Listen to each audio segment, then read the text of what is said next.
उत्तर प्रदेश के मथुरा जिले के पास एक छोटा सा गांव था जिसका नाम था बरसाना। हरे भरे खेत, मिट्टी की सुगंधित महक और चारों ओर भक्ति की गूंज थी।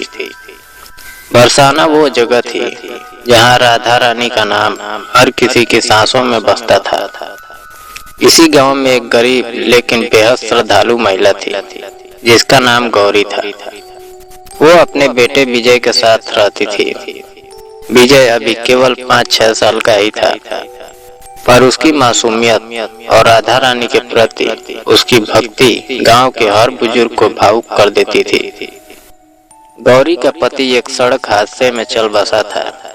तब विजय की उम्र केवल 1.5 साल थी। उसके बाद गौरी ने खेतों में मजदूरी करके अपने बेटे को पाला था। घर में ना ढंग की छत थी, ना पक्की दीवारें, पर विजय की आंखों में जो चमक थी वो किसी राजकुमार से कम नहीं थी। गौरी रोज राधा रानी के मंदिर जाती, वहीं बैठकर रोती और कहती, राधे तू ही है अब मेरी दुनिया में, इस बालक का जीवन तेरे भरोसे है।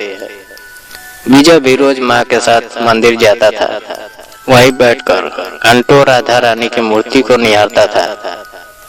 लोग कहते इस बच्चे की आंखों में राधा रानी को देखने की वो शक्ति है जो हमें वर्षों की तपस्या में भी नहीं मिलती। एक दिन विजय की तबीयत अचानक बहुत बिगड़ गई।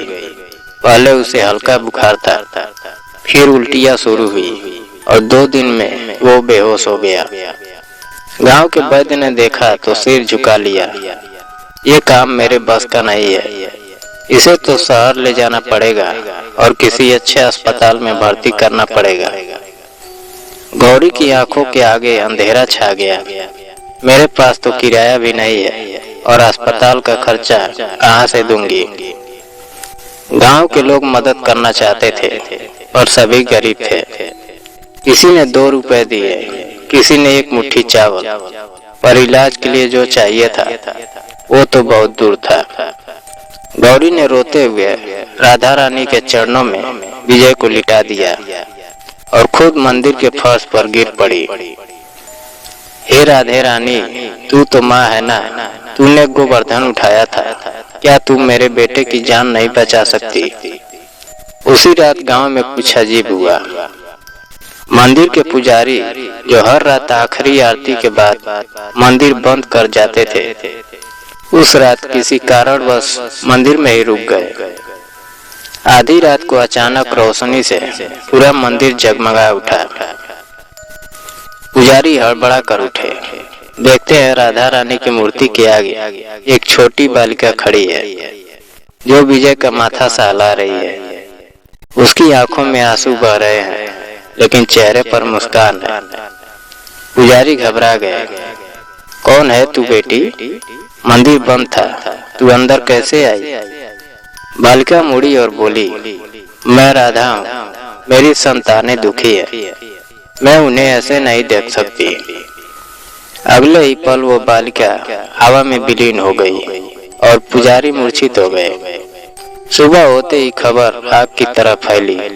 राधा रानी खुद आई थी। गांव के लोग दौड़ते हुए मंदिर पहुंचे।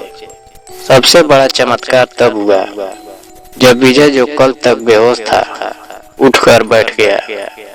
उसकी आंखों में नई चमक थी और चेहरे पर तेज था और वो बोला, माँ राधा दीदी आई थी, उन्होंने मेरे सिर पर हाथ फेरा और कहा अब तू ठीक हो जाएगा।